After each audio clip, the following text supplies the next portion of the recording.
This is a rainwater catchment project at a school in central Uganda. As you can see, the kids are helping. They love to participate whenever they could during breaks from class. So one of the things that Hydro Missions really focuses on is community involvement. Depending on the project, the community is involved in one way or another.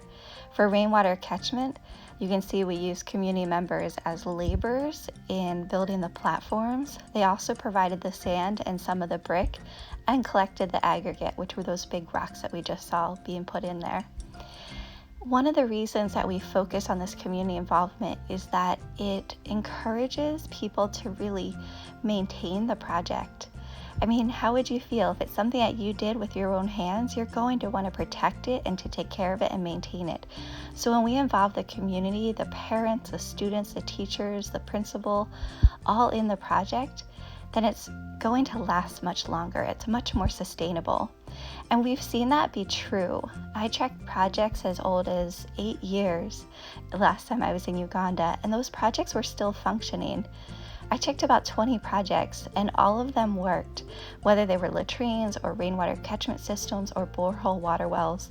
Now they did have little things they needed, changes, repairs, maintenance, but overall it was really, really encouraging to see that in each case the community really took ownership for their project and they protected and cared for it.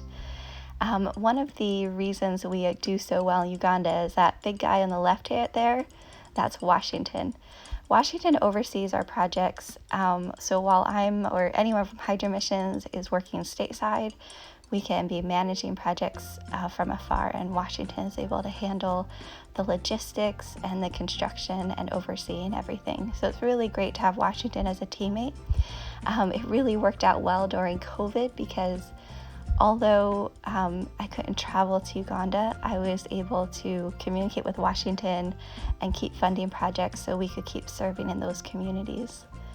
I have a couple people like Washington that are part of Hydro Missions in different countries, and it's just really a blessing to have people that we can trust and we can supply funds to so they can keep the projects running even when we're not able to. So here's the finished rainwater catchment system. There's a tap, and there are the kids. They're super excited.